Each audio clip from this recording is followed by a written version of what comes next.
Hello everyone, welcome to my YouTube channel with the new video for today. So आजको यस भिडियोमा चाहिँ म तपाईहरुलाई अहिले चलि आइरहेको मोबाइल ब्याङ्किङ अब तपाईको कुन चाहिँ ब्याङ्कमा तपाईको आफ्नो खाता छ र तपाईले कुन चाहिँ ब्याङ्कबाट आफ्नो मोबाइल ब्याङ्किङ ओपन गर्नु भएको छ त्यही विषयको बारेमा म थोरै डिस्कस गर्नेवाला छु। मेरो चाहिँ सिभिल स्मार्ट प्लस छ, सिभिल ब्याङ्कको छ र यो सिभिल ब्याङ्कको यो मोबाइल ब्याङ्किङबाट मैले तपाईले अथवा कसैले पनि अथवा मैले सबै मान्छेहरूले के फ्यासिलिटिजहरु युज गर्न सक्छौं र स्पेशली मैले चाहिँ यो भिडियोमा चाहिँ तपाईलाई पैसा चाहिँ हुन्छ नि हामी फन्डहरु कसरी ट्रान्सफर गर्ने र सजिलो तरिका के छ, कसरी गर्दा तपाईलाई सेफ हुन्छ भन्ने बारेमा चाहिँ म हल्का भन्न गइरहेको छु है त। ल मैले मेरो सिभिल ब्याङ्कको सिभिल स्मार्ट एप्लिकेसन ओपन गरिसकेको छु। यो मेरो सिभिल स्मार्टको एप्लिकेसन मैले ओपन गरिसकेको छु। यसमा फर्स्टमा तपाईले आफ्नो मोबाइल नम्बर हाल्नु पर्ने हुन्छ र त्यसको तल तपाईले पासवर्ड हालेर लगइन गर्नुपर्ने हुन्छ है त। मैले चाहिँ अब बायोमेट्रिक फिंगरप्रिन्ट राखेको छु, त्यसैले म यसबाट डाइरेक्ट अन गरेर तपाईलाई देखाउँछु है त। यो अन भइसक्यो अहिले।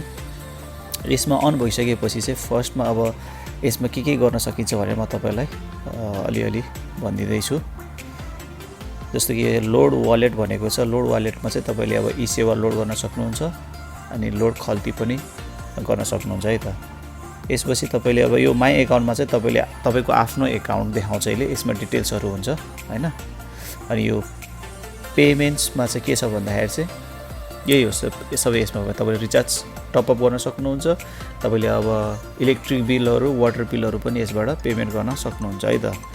अनि यसमा सेन्ड मनी भनेको छ। यो सेन्ड मनीमा चाहिँ तपाईलाई तीन तरिकाले पैसा चाहिँ तपाईले एक खाताबाट अर्को खातामा अथवा फन्ड ट्रान्सफर अथवा तपाईले यो phone pay direct application use गरेर पनि फोन पे डाइरेक्ट युज गरेर पनि पैसा ट्रान्सफर गर्न सक्नुहुन्छ है त।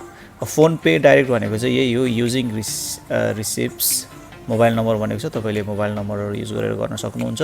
यदि तपाईलाई फोन पे को छुट्टै भिडियो चाहिन्छ भने प्लिज कमेन्ट गरिदिनु होला, त्यसको लागि म छुट्टै भिडियो बनाइदिउँला तपाईहरुलाई। If you guys really need and if you guys really want to know about the PhonePe application as well. अनि फन्ड ट्रान्सफर भनेको चाहिँ तपाईले अब रिसिप्टको अकाउन्ट नम्बर हालेर युज गर्न सक्नुहुन्छ।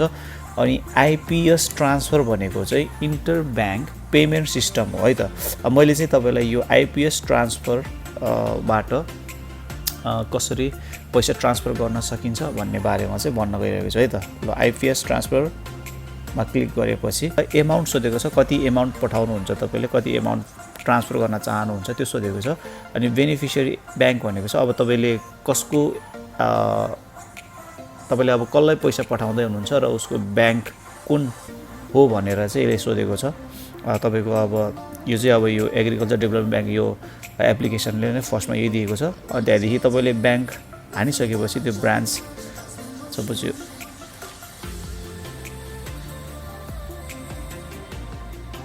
सपोज मैले ग्लोबल आइएमई हान्दिएँ भने यसमा ब्रान्च चाहिँ अब तपाईले अब आफैले सर्च गरेर अब कुन ब्याङ्कमा कुन ब्रान्चमा ट्रान्सफर गर्नुहुन्छ त्यो गरे नि भयो, अथवा तपाईले ब्रान्च यतिकै छोडिदिए पनि हुन्छ। अनि तपाईको अकाउन्ट नम्बर टाइप गरेर हाल्नु पर्यो।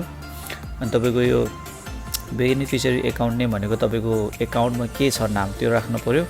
अनि यो फ्रम भनेको चाहिँ मेरो अकाउन्ट हो।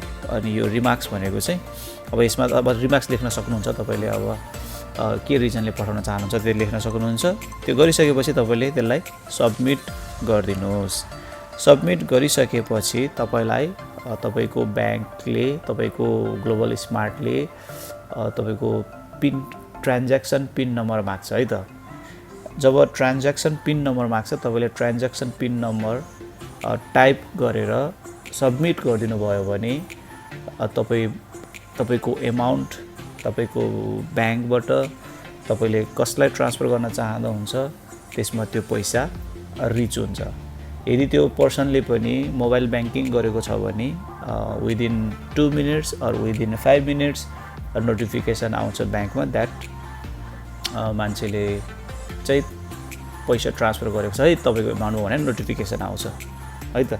यसरी चाहिँ तपाईँले आइपिएस ट्रान्सफर गरेर इजी वे हैन इजी तरिकाले एमाउन्ट चाहिँ सजिलरी घरै बसेर ट्रान्सफर गर्न सक्नुहुन्छ। अनि यसको चार्ज पनि थोरै नै छ, 4 रुपैयाँदेखि लिएर 8 रुपैयाँ यसरी हेरी छ तपाईँको एमाउन्ट अनुसारले डिपेन्ड हुन्छ।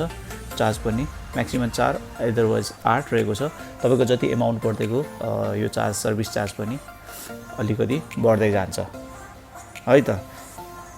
आई होप तपाईँले बुझ्नुभयो होला यो आइपिएस ट्रान्सफरको बारेमा अनि कसरी एमाउन्ट ट्रान्सफर गर्ने भन्ने चिजहरू बुझ्नुभयो होला। यदि तपाईँलाई केही डाउट छ अथवा तपाईँलाई केही पनि